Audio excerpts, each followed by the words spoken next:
আসসালামু আলাইকুম। আমার হাতে এই মুহূর্তে একটি কুরিয়ারের বক্স দেখতে পাচ্ছেন। আর এই কুরিয়ারের বক্সটা পাঠানো হয়েছে ঢাকা থেকে। এটা এক বোন আমার কাছে কুরিয়ার করে পাঠিয়েছেন। এটার ভিতরে একটি মোবাইল আছে, এমআই ব্র্যান্ডের Redmi 6 মডেলের মোবাইল। এই মোবাইলটার সমস্যা হচ্ছে, ওই বোনের কথা মতো আমাকে ফোন করে যেটা বলেছে যে এই মোবাইলটা এমআই লেখা উঠে দাঁড়িয়ে থাকে। উনি দুই একটা টেকনিশিয়ানকে দেখিয়েছে, ওনারা অনেক চেষ্টা করেছে, তারপরেও মোবাইলটা চালু হচ্ছে না। এরপর এই বোন আমার কাছে এটা কুরিয়ার করে পাঠিয়েছেন। এই মোবাইলটার কাজ করার সময় ভিডিও করার জন্য ওই বোন আমাকে অত্যন্তই বেশি রিকোয়েস্ট করেছেন, যার কারণে এই ভিডিওটা ধারণ করা। মোবাইলের সাথে আমরা একটি চিঠি দেখতে পাচ্ছি। চলুন প্রথমে চিঠিটা পড়ি। মোবাইলটি চার্জ দেওয়া অবস্থায় বন্ধ হয়ে গেছে, তবে পাওয়ার বাটনে চাপ দিলে ডিসপ্লেতে এমআই লেখা উঠে ভেসে ওঠে এবং সাথে সাথে আবার বন্ধ হয়ে যায়। মোবাইলটি স্থানীয় দুইজন টেকনিশিয়ানকে দেখানো হয়েছে। ওনারা বলেছে মাদারবোর্ড পরিবর্তন করতে হবে। মাদারবোর্ড পরিবর্তন করলে মোবাইলটি চালু হতে পারে। তো যাই হোক, এটা মডেল হচ্ছে Redmi 6। এখানে যে ভাই পাঠিয়েছে ওনার ঠিকানা দেওয়া আছে। তো বন্ধুরা, আমরা দেরি না করে প্রথমেই মোবাইলটাকে খুলে ফেলব। ওই বোন বলছে চিঠির মধ্যে যে মোবাইলটা পাওয়ার সুইচে চাপ দিলে এমআই লেখাটা উঠে চলে যায়। তো আমরা এটাই দেখতে পাচ্ছি, পাওয়ার সুইচে চাপ দিলাম, এমআই লেখাটা উঠেছে। আর এটাই কিন্তু উনি চিঠিতে লিখেছে যে দুইজন টেকনিশিয়ানকে দেখিয়েছে, ওনারা বলেছে যে মাদারবোর্ডটাকে চেঞ্জ করতে হবে, তাইলে হয়তো বা ওনার মোবাইলটা কাজ করবে। তো যাই হোক, আমরা মাদারবোর্ড পরিবর্তন ছাড়াই মোবাইলটাকে ঠিক করতে পারি কি না সেটাই আজকে দেখানোর চেষ্টা করব। বন্ধুরা, অন্যান্য যে টেকনিশিয়ান ভাইদেরকে দেখানো হয়েছিল, ওনারা কিন্তু মোবাইলটাকে ফ্ল্যাশ করার ট্রাই করেছে, অর্থাৎ ফ্ল্যাশ করে দেখেছে যে মোবাইলটা রান হয় কি না। তো অনেক টেকনিশিয়ান ভাই করে কি, একটা মোবাইল যখন ওনাদের কাছে কাস্টমার নিয়ে আসে, ফ্ল্যাশ দেওয়ার পরিবর্তে প্রথমে এটাকে হ্যান্ড রিসেট দিয়ে দেখে। যাই হোক, হ্যান্ড রিসেট দেওয়াটাকে অনেক টেকনিশিয়ান ভাই মনে করে এটাই হয়তো বা ফ্ল্যাশ। না, হ্যান্ড রিসেট এক জিনিস আর ফ্ল্যাশ করা আরেক জিনিস। আমরা মোবাইলের সার্কিটটা খুলে, স্টিলের প্যানেলটা খুলে দেখে নিয়েছিলাম যে আসলে কোনো আইসিতে হিট দেওয়া হয়েছে কি না। আমরা একদম ফ্রেশ দেখেছি, কোনো প্রকার হিট দেওয়া হয়নি। তো যাই হোক, আমরা মোবাইলটাকে প্রথমে ফ্ল্যাশ করে দেখব।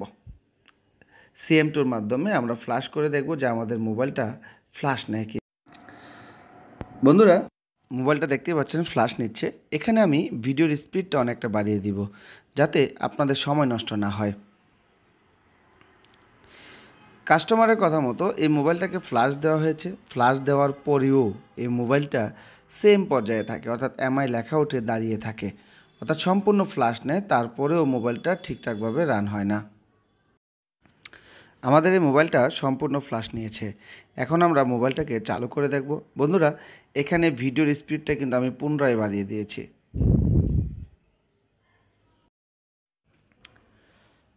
এখানে অনেকক্ষণ যাবৎ এমআই লেখাটা উঠে দাঁড়িয়ে আছে, তারপরেও কিন্তু এখানে মোবাইলটা রান হওয়ার মতো কোনো পরিস্থিতি দেখতে পাচ্ছি না। যার কারণে আর দেরি না করে আমরা এই মোবাইলের র্যাম রুমটাকে খুলে ফেলব।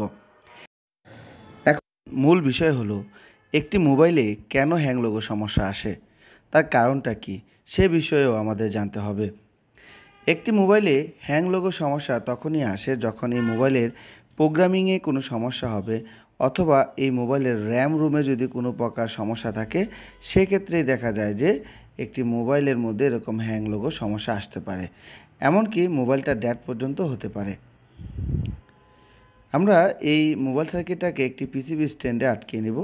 আটকিয়ে নেওয়ার পর, যেহেতু আমরা মোবাইলের emmcটাকে খুলব, তো সিপিইউটাকে আমরা হিটসিঙ্ক পেপারের মাধ্যমে ভালো করে ঢেকে নিব, যাতে emmc খোলার সময় সিপিইউতে হিট পড়ে আমাদের মোবাইলের সিপিইউ যাতে ড্যামেজ না হয়ে যায়। emmcটা ওঠানোর জন্য আমরা যদি কুইক ব্র্যান্ডের হটগান ব্যবহার করি, সেক্ষেত্রে আমরা 330 থেকে 350-এর মধ্যে হিটটা রাখতে পারি, এবং ইয়ার রাখতে পারি 2-এর মধ্যে। বন্ধুরা, এই মোবাইলের আইসিটা ছিল নন পেস্টিং আইসি, যার কারণে ওঠানোটা একদম ইজি হয়ে গেছে। আমরা যখন emmcটাকে পরিষ্কার করব তাতালের মাধ্যমে, তখন তাতালের হিটের পরিমাণ হবে 280 থেকে 300-র মধ্যে। আর যখন মোবাইল সার্কিটে অতিরিক্ত যে পেস্টগুলো আছে, এই পেস্টগুলো যখন আমরা পরিষ্কার করব, তখন তাতালের হিটের পরিমাণ হবে 400-র মতো, 400-420 সামথিং।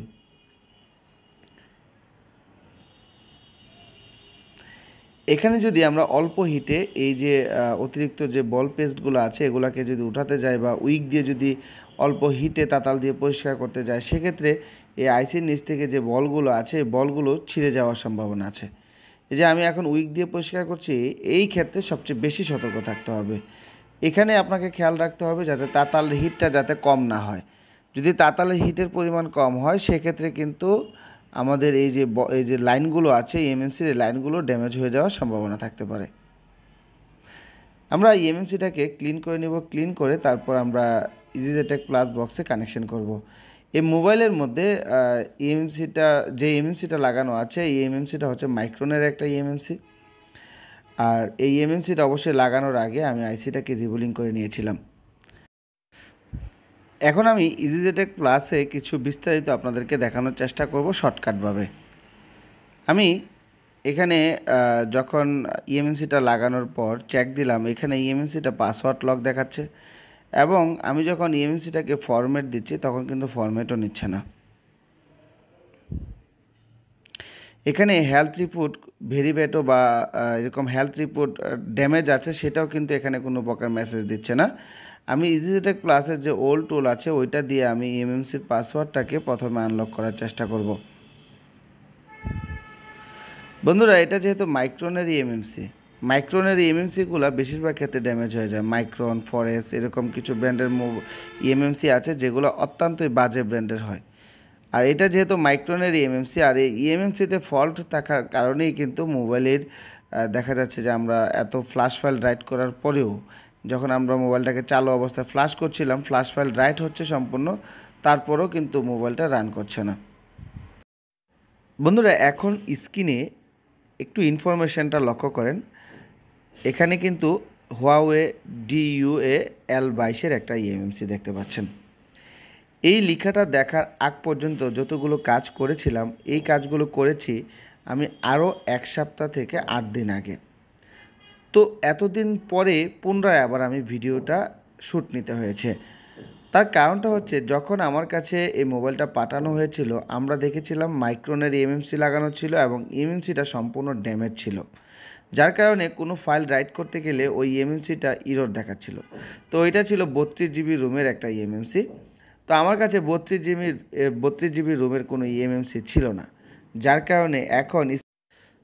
কারণে কাজটা আমি অনেক দিন যাবৎ হোল্ড করে রেখেছি। এখন স্ক্রিনে যে এমএমসিটা দেখতে পাচ্ছেন, বর্তমানে যে এমএমসিটা লাগিয়েছি হুয়াওয়ের, এটা একটি 16 GB রুমের একটা এমএমসি। এই 32 GBটাকে পরিবর্তন করে এখন আমাকে এই 16 GBর এমএমসিটা লাগাতে হবে। আগে যে এমএমসিটা ছিল স্ক্রিনে দেখতে পাচ্ছেন এটা 32 GB ছিল, অর্থাৎ 29,820 MB, অর্থাৎ 32 GBর মতো। তো এই এমএমসিটাই ছিল আগে লাগানো, তো এটাকে পরিবর্তন করেই এখন 16 GB লাগানো লাগছে। বন্ধুরা, এই এমএমসিগুলো নতুন কিনতে অ্যাভেলেবেল পাওয়া যায় না, এগুলো পুরাতন মোবাইল থেকেই আমাদের সংগ্রহ করতে হয়।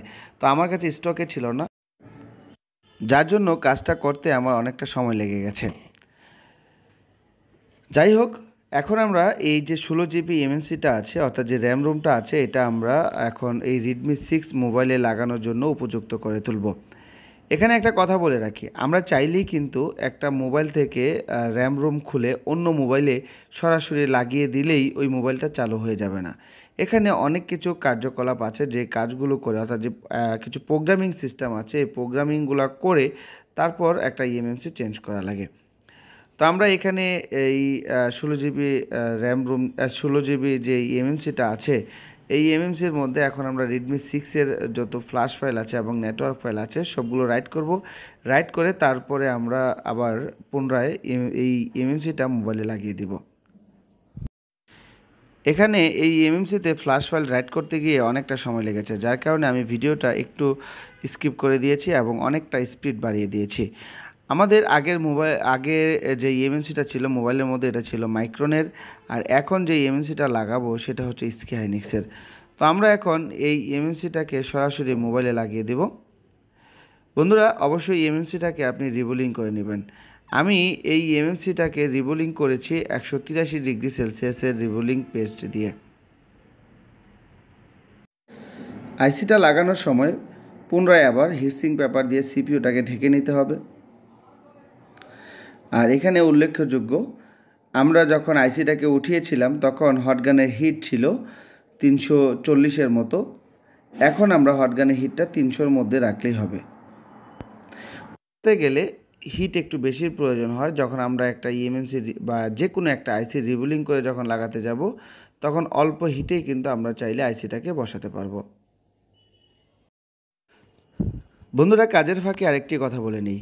আমাদের কাছে যারা মোবাইল কুরিয়ার করে কাজ করাতে ইচ্ছুক, তারা আমাদেরকে হোয়াটসঅ্যাপে যোগাযোগ করে, অর্থাৎ হোয়াটসঅ্যাপে প্রথমে মেসেজ করবেন অথবা কল করবেন। কল করে তারপর আমাদের কাছে মোবাইল পাঠাবেন। অর্থাৎ আমাদের সাথে যোগাযোগ না করে সরাসরি মোবাইল পাঠাবেন না। আমাদের সাথে আগে কথা বলে নেবেন। এরপরে মোবাইলটা পাঠানোর উপযুক্ত হলে সেক্ষেত্রে আমরা বলবো যে আপনার মোবাইলটা পাঠান, তখনই আপনি পাঠাবেন। তো আমরা এই মোবাইলের ইএমএমসিটাকে ঠিকঠাকভাবে লাগিয়ে নিয়েছি। এখন আমরা এই মোবাইলের সার্কিটটাকে মোবাইলের বডিতে ফিটিং করে দেখব যে আমাদের মোবাইলটা রান হয় কি না।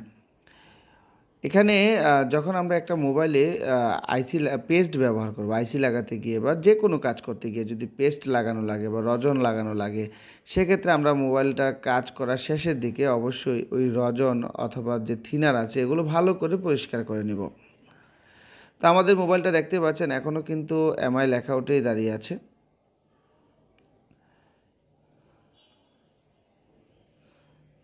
তো যাই হোক, এই মোবাইলের ব্যাটারিতে চার্জ ছিল না, যার কারণে এমআই লেখাটা এসে আবার চলে গিয়েছিল। তো আমরা ব্যাটারিটাকে একটু চার্জ দিয়ে নিয়েছি।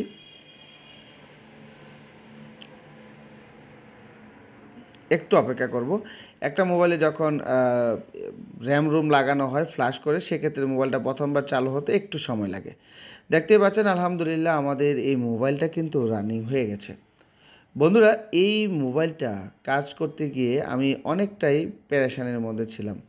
আসলে প্যারেশানি না, যে মোবাইলটা পাঠিয়েছিল আমাকে মনে হয় না কেউ এত ফোন করেছিল এই একটা মোবাইল কাজ করতে পাঠিয়ে।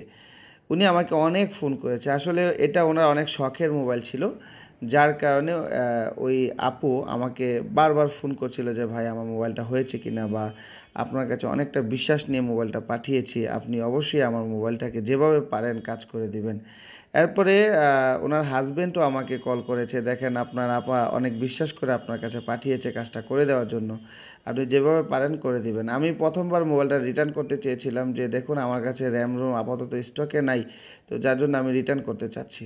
তো উনিও রিটার্ন নিতে চাচ্ছিল না, উনি বলছিল যে মোবাইল আপনি রেখে দেন, আর না হয়তো যদি পারেন কাজ করে দিয়েন। তো এই জেদের বসে আসলে আমি কাজটা করে দিতে হলো।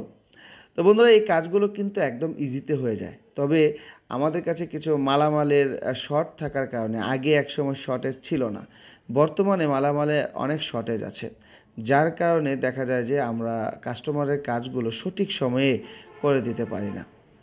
তো এই হচ্ছে বিষয়টা। বন্ধুরা, প্রতিনিয়ত আমি চেষ্টা করি প্রত্যেকটা কাস্টমারের মোবাইল আমার নিজের মোবাইলের মতো কাজ করে দেওয়ার জন্য। আর আমার এখানে যারা মোবাইল রিপেয়ারের কাজ শিখতে আসেন, তাদেরকে চেষ্টা করি আমার ভাই থাকলে আমি যেভাবে কাজ শেখানোর কথা সেভাবেই আমি কাজ শেখানোর জন্য। আপনারা যারা কাজ শিখতে আমাকে ফোন করে থাকেন, আপনারা চাইলে আপনার জেলাভিত্তিক যারা আমার ছাত্র আছে, চাইলে ওনাদের ফোন নাম্বার নিয়ে কথা বলতে পারেন যে জহির ভাই কেমন কাজ শেখায়, যদি ভালো রিপোর্ট দেয় সেক্ষেত্রে আপনি আমার এখানে কাজ শিখতে আসতে পারেন। বন্ধুরা, আজ আর নয়, কথা হবে আপনাদের সামনে নেক্সট কোনো ভিডিওতে। সে পর্যন্ত সুস্থ থাকবেন, ভালো থাকবেন। আসসালামু আলাইকুম রহমতুল্লাহি ওয়া বারাকাতুহু।